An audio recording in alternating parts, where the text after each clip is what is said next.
नमस्कार दोस्तों, स्वागत है आप लोगों का इस वीडियो में। दोस्तों, इस वीडियो में हम दक्षता अभ्यास 3 को देखेंगे। इससे पूर्व के वीडियो में हमने इससे पूर्व के एक्सरसाइज व थ्योरी पोर्शन को देख लिया है। यदि आप लोगों ने उन वीडियोज को नहीं देखा तो जाकर देख लीजिएगा। इस वीडियो के डिस्क्रिप्शन में मैं उन वीडियोज का लिंक डाल दूंगा। तो चलिए फिलहाल शुरू करते हैं इस वीडियो में दक्षता अभ्यास 3 के पहले क्वेश्चन को। तो पहले क्वेश्चन में आपको कहा गया है किसी परीक्षा में एक कक्षा के 15 शिक्षार्थियों के पूर्णांक 100 में से प्राप्तांक जो है यहाँ पर निम्नोक्त में दिए गए हैं 0 0 30 30 20 20 40 30 50 60 50 60 और 80 70 30 30 इस प्रकार प्राप्तांकों का समांतर माध्य ज्ञात कीजिए। तो जो हमें ये प्राप्त हुए हैं अंक, इन्हीं का हमें समांतर माध्य ज्ञात करना है। तो हमने आपको बताया था कि समांतर माध्य क्या होता है। समांतर माध्य में होता है कि आंकड़ों का योग कर लेते हैं। सबसे पहले जो हमें आंकड़े दिए गए हैं इनका योग करेंगे और बटे आंकड़ों की संख्या कर लेते हैं। तो आंकड़ों का योग कितना हो जाएगा, आइए यहीं पर मैं जोड़ लेता हूँ। इनको ऐसे जोड़ लेंगे लिखकर, ठीक है।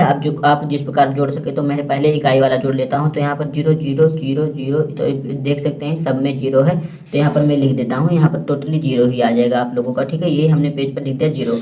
अब देखेंगे दहाई वाले पर 3 3 6 6 7 6 13 हो जाएगा। 13 8 21 21 और 6 27 और 3 30 2 32 32 6 38 2 40 3 43 3 46 4 50 2 52 2 54 3 57 और 3 60 ही हो जाएगा आप लोगों का 60। तो इस प्रकार आपको ये मिल गया टोटली 600। अब देखिए कितने आंकड़े दिए गए हैं, आंकड़ों की संख्या, ये आंकड़ों का योग हो गया 600 और बटे आंकड़ों की संख्या कितनी दी गई है 2 2 4 2 6 2 8 2 10 2 12 2 14 1 15। तो आपको 15 दिया गया है। तो इसमें क्या करेंगे, 15 से भाग दे देंगे तो ये आपको समांतर माध्य मिल जाएगा, ठीक है।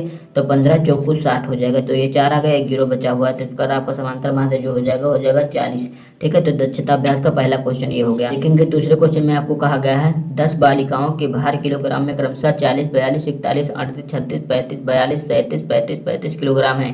इनके भारों का समांतर माध्य ज्ञात कीजिए। तो इनके भारों का समांतर माध्य क्या होगा, समांतर माध्य का साधारण फार्मूला है कि जो हमें दिए गए हैं आंकड़ों का योग बटे आंकड़ों की संख्या। तो हम आंकड़ों का योग कर लेते हैं। तो कितने आंकड़े हमें दिए गए हैं, 10 आंकड़े, 10 का हम योग करेंगे। तो यहाँ पर हम देखेंगे कि समांतर माध्य बराबर कितना होगा, उसमें भी आप देखिए ऊपर वाले में समांतर माध्य बराबर होगा इनके भारों का समांतर माध्य, और यहाँ ऊपर वाले में जो आपको दिया गया था इसमें भी समांतर माध्य हमने ज्ञात किया था। तो समांतर माध्य बराबर आंकड़ों का योग होगा, यहाँ ऊपर लिखेंगे, आंकड़ों की संख्या नीचे। तो आंकड़ों का योग पहले कर लेते हैं। तो देखिए इकाई वाले को पहले जोड़ लेते हैं। 5 5 10 7 17 2 19 1 20 4 24 24 6 30 8 38 1 39 और 2 41 41 के 1 आ जाएगा, हासिल आएगा 4 और 3 7 3 10 3 13 13 4 17 3 20 20 3 23 3 26 4 30 4 34 और 34 और 4 कितना हो जाएगा 38। तो इस प्रकार ये 381 आ गया। अब देखिए कितने आंकड़े दिए गए हैं, 2 2 4 2 6 2 8 और 2 10 आंकड़े दिए गए हैं। तो 10 से इसमें भाग दे देंगे तो इतना किलोग्राम आ जाएगा। तो समांतर माध्य इनका कितना आ जाएगा, 381 में 10 से भाग देंगे तो 38.1 आ जाएगा। और यहाँ पर इसका मात्रा क्या था, किलोग्राम, तो ये हो जाएगा 38.1 किलोग्राम सबका हो जाएगा समांतर माध्य। अब चलिए तीसरे क्वेश्चन पर चलते हैं। कि तीसरे क्वेश्चन में आपको कहा गया है निम्नलिखित सारणी में 50 शिक्षार्थियों का भार किलोग्राम में दिया है, उनके भार का समांतर माध्य ज्ञात कीजिए। तो यहाँ पर आप देख सकते हैं हमें दिया गया है सारणी में भार किलोग्राम में 40 42 43 44 और 45, बारंबारता 4 12 18 10 और 6। तो इसको हमें इसका समांतर माध्य ज्ञात करना है। तो इसके लिए हमने यहाँ पर सारणी अंकित कर ली है। तो देखिए यहाँ पर हमने सारणी में जो हमें दिया गया इन्फॉर्मेशन इसको हमने कर लिया। भार आपको ये दे गए थे, बारंबारता ये दे गया, इसको एफ मानेंगे, इसको एफ है, ये एक्स है। तो यहाँ पर आपको पता है भार गुणे बारंबारता यानी एफ एक्स होता है। तो इसका गुणा करेंगे, गुणा करके यहाँ पर हम लिख देंगे। तो यहाँ पर कितना हो जाएगा, 40 को गुणा 4 में करेंगे तो 40 को 160 हो जाएगा। दूसरा करेंगे 42 का गुणा हम 12 में करेंगे तो आपको 504 मिल जाएगा। और 43 का गुणा 18 में करेंगे तो 774 मिल जाएगा। और अब 44 का गुणा 10 में करेंगे तो आपको मिल जाएगा ये 440। और 45 का गुणा 6 में करेंगे तो आपको 270 मिल जाएगा।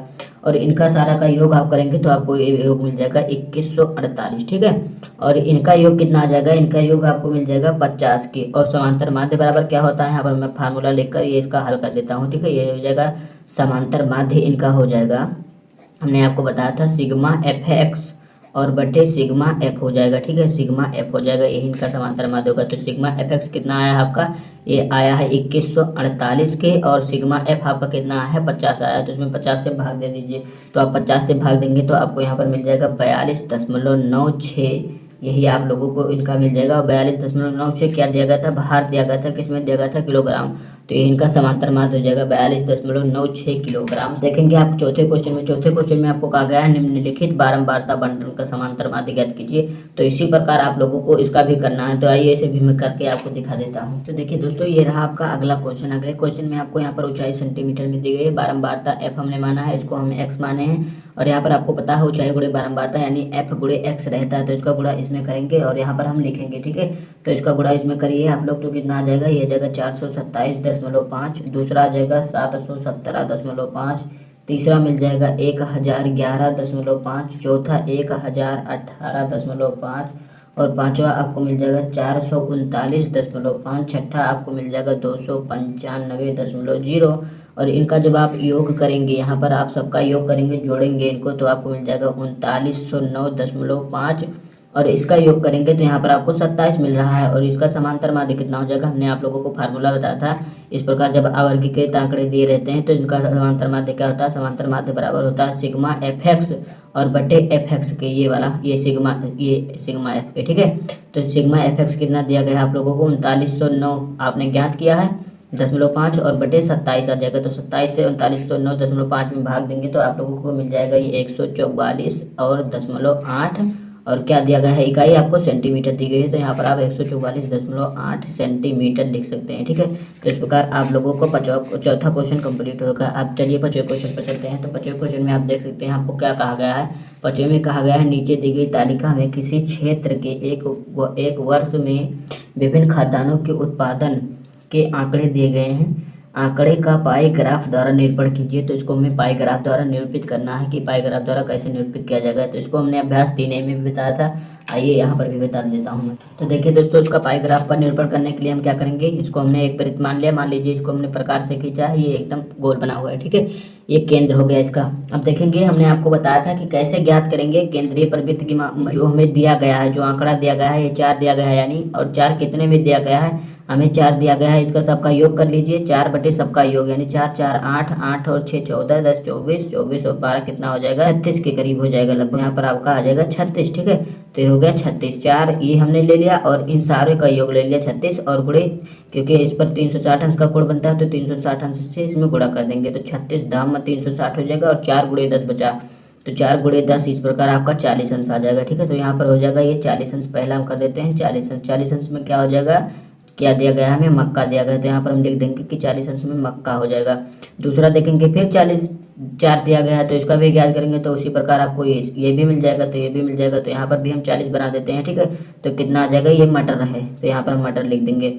तीसरा देखिए 6 दिया गया है तो ये जगह 6 बटे टोटल कितना आया था, यहाँ पर देखिए योग 36 आया था और गुणे 360, क्योंकि केंद्र पर 360 अंश का कोण बनता है वृत्त की। 36 दौम 360, तो यहाँ पर आपका 10 आ गया, 6 दौम 60 हो जाएगा। तो इस प्रकार 60 अंश का कोण आपको बनाना पड़ेगा। किसके लिए बनाना पड़ेगा, यहाँ पर मान लीजिए 60 अंश का कोण बना है, किसके लिए बना है, चना के लिए, तो यहाँ पर आप लीजिएगा कि चना के लिए 60 अंश का कोण बनाया गया। अब देखिए आगे आपको गेहूँ दिया गया है 10, तो ये हो जाएगा 10 और बटे कितना है, पूरा 36 है और गुणे 360 हो जाएगा, क्योंकि केंद्र पर 360 अंश का कोण बनता है। तो 36 दौम 360, 10 ढाई 100, तो हो जाएगा 100 अंश। इसी में आप लोग मानते रहिएगा कि 100 अंश का कोण बन रहा है। यहाँ पर 100 अंश का कोण वास्तविक रूप से बन तो नहीं रहा है, तो यहाँ पर मैं 100 अंश मान लेता हूँ। ठीक है, तो ये क्या है, 100 अंश किस में बना है, गेहूँ में, तो यहाँ पर आप मान लीजिएगा कि गेहूँ में 100 अंश का कोण बना है। 12 वाले में देखेंगे तो यहाँ पर 12 हो जाएगा और बटे कितना 36 और गुणे 360 अंश, ये 36 धम्मा हो जाएगा, 12 धम्मा 120, तो इसको आप लोग 120 अंश मान लीजिएगा। वैसे ही 120 बन तो नहीं रहा लेकिन आप लोग मान लीजिएगा। ठीक है, ये क्या है, ये धान है। ठीक है, तो इस प्रकार ये आप लोगों को पाई ग्राफ हो गया। ठीक है, यहाँ पर कोई कोण हमने माप कर नहीं बनाया है, केवल आपको समझाया है। आप लोग प्रकार और चारे की सहायता से बनाएंगे तो आप लोगों का एकदम सटीक आ जाएगा। ठीक है, तो चलिए इस प्रकार हमारा 5वां क्वेश्चन हो गया। आप देखिए 6वें क्वेश्चन में आपको क्या कहा है। 6वें में कहा गया है रविवार के दिन किसी बेकरी की दुकान में हुई विभिन्न वस्तुओं की बिक्री रुपयों में नीचे दी गई है। तो यहाँ पर आप देख सकते हैं बेकरी की दुकान पर जो बिक्री हुई यहाँ पर हमें दिया गया है। अब हमें कहा गया है त्रिज्य खंडों के केंद्रीय कोण ज्ञात करके सारणी बनाइए और इस सारणी का प्रयोग करके एक पाई चार्ट बनाइए। तो आइए हम पाई चार्ट बना लेते हैं। तो देखिए दोस्तों, यहाँ पर हमें चार्ट बनाने को कहा था तो हमने यहाँ पर चार्ट बना लिया है। वस्तु लिखा हमने यहाँ पर 5 खाने बनाए हैं। यहाँ पर वस्तु लिख लिया जो वस्तु हमें दी गई थी और यहाँ पर बिक्री हमें रुपयों में दिया गया था, इसको हमने लिख लिया। पूरे का भाग जो आपको दिया जाएगा, पूरे का कितना भाग है वो मैं आपको बताऊंगा कैसे। और यहाँ पर केंद्रीय कोण कैसे ज्ञात करते हैं, हमने आप लोगों को बताया था। तो यहाँ पर हम क्या करेंगे, सबसे पहले जो हमें ये रेट दिए गए हैं, इन रेटों को हम सारे को जोड़ लेंगे। तो सारे को जोड़ेंगे तो ये आपको 720 मिल जाएगा, ठीक है। तो पूरे का कितने भाग होगा, पूरा आपका 720 है, तो ये कितना होगा 320 और बटे 720, ये पूरे का भाग होगा। इसी प्रकार ये वाला कितना होगा 120 बटे 720 होगा। इसी प्रकार तीसरा 160 बटे 720 होगा। चौथा आपका 80 बटे 720 हो जाएगा। और तो ये जो आपका अंतिम दिया गया है ये 40 बटे 720 आपका ये वाला भाग आ जाएगा, ठीक है ना। करना चाहें 32 और बटे ये हो जाएगा 32 और बटे 720 आपका ऐसा कैसा रह जाए, और गुणे 360। 360 क्यों करना है, क्योंकि हमें केंद्रीय कोण की माप ज्ञात करना है। यहाँ पर देखिए केंद्रीय कोण, तो इसको ज्ञात करेंगे तो आप लोगों को 160 अंश मिल जाएगा। इसी प्रकार आप करेंगे 120 और बटे 720 और गुणे 360 करेंगे तो केंद्रीय कोण आप लोगों को यहाँ मिल जाएगा 60 अंश। इसको आप काट लीजिएगा, पहले देख लीजिए 0 से 0 और 12 छक 72, 6 आ गए यहाँ पर, तो 6 छक 36, तो इस बार आपको 60 अंश मिल गया। इसी प्रकार से हम करेंगे तो मैं आगे लिख देता हूँ, ऐसे आप लोग कैलकुलेशन कर लीजिएगा। तो ये हो जाएगा 16 मतलब 160 और बचे 720 और गुणे 360, तो कितना मिल जाएगा आप लोगों को, ये 80 अंश मिल जाएगा। और इसी प्रकार आगे देखेंगे तो 80 और बटे 720 गुणे 360, क्योंकि केंद्रीय कोण कितना बनता है वृत्त पर 360 अंश बनता है। और ये 80 हो गया है, ये कितना आ जाएगा, ये 40 अंश आप लोगों को मिल जाएगा। और कितना आ जाएगा 40 और बटे 72 मतलब 720 और गुणे 360 अंश बराबर हो जाएगा आपका ये 20 अंश के। कैसे हो जाएगा, 0 से 0 काट दीजिएगा, यहाँ पर 2 आ जाएगा, यहाँ पर आपका 36 मिल जाएगा, फिर 2 से काटेंगे 18 मिल जाएगा, तो 18 दूनी 36, तो इस बार आप देख सकते हैं 20 मिल गया आप लोगों का। हमें चार्ट बनाने को कहा था, तो ये भी देख सकते हैं यही हमारा चार्ट हो गया, ठीक है। तो ये हमने यहाँ पर इसका योगफल लिख दिया, केंद्रीय कोण का योगफल तो लिखना नहीं है, पूरे का कौन सा भाग है हमने यहाँ पर दर्शाया है, और यहाँ पर हमने केंद्रीय कोणों को लिख दिया है, ठीक है। अब आप चाहें तो पाईग्राफ भी बना सकते हैं। ये हो जाएगा इतना, यहाँ पर केंद्र हो जाएगा, ठीक है। तो जितना जितना अंश आपको आ गया है, ये देखिए मान लेते हैं हम, ये देखिए मीट कितना आया है, ये ब्रेड था, ब्रेड कितना आया है 160 अंश, तो मान लेते हैं ये 160 अंश का कोण यहाँ बन रहा है, और ये है ब्रेड, ठीक है। तो इसको हमने ब्रेड माना और 160 अंश का कोण हमने यहाँ पर माना है कि बन रहा है, ठीक है। ये बनेगा तो इससे ज़्यादा 160 अंश बनेगा, 180 से थोड़ा कम होगा बनेगा जो, लेकिन इसको हमने मान लिया है, ठीक है। अब देखेंगे दूसरा आपको कितना दिया गया, मीठा बिस्कुट दिया गया है 60 अंश में, तो 60 अंश इसको मान लेते हैं, ये हो जाएगा 60 अंश, और ये क्या हो जाएगा मीठा बिस्कुट, तो हमने यहाँ पर केवल मीठा लिख दिया। अब तीसरा देखेंगे आप, यहाँ पर नमकीन बिस्कुट दिया गया है, नमकीन बिस्कुट कितना है 80 अंश आया है, तो 80 अंश इसको मान लेते हैं, थोड़ा सा बड़ा कर देते हैं, तो ये हो जाएगा 80 अंश। इसमें हम लिख देते हैं नमकीन, केवल नमकीन लिख देते हैं, आप बिस्कुट समझ जाइएगा, ठीक है। अब चौथे में आपको पेस्ट्री दिया गया है, पेस्ट्री के लिए 40 अंश का कोण बन रहा था, यहाँ पर हम 40 अंश का कोण बनाएंगे, ठीक है। और इसके लिए कितना, यहाँ पर ये हो जाएगा 40 अंश, कौन सा हो जाएगा, ये हो जाएगा पेस्ट्री हम मान लेते हैं, ठीक है, पेस्ट्री हो गया। और यहाँ पर ये बनेगा 20 अंश, 20 अंश में क्या हो जाएगा, यहाँ पर अन्य सामान है 20 अंश में, तो ये हो गया हमारा पाई चार्ट, ठीक है। इसको आप समझ लीजिएगा और अपने अभ्यास पुस्तिका में अंकित कर लीजिएगा। तो इसी के साथ हमारा दक्षता अभ्यास 3 भी कंप्लीट होता है। अगर वीडियो आपको अच्छा लगा तो वीडियो को लाइक शेयर और चैनल को सब्सक्राइब करना ना भूलिएगा। धन्यवाद, मिलते हैं अगले वीडियो में।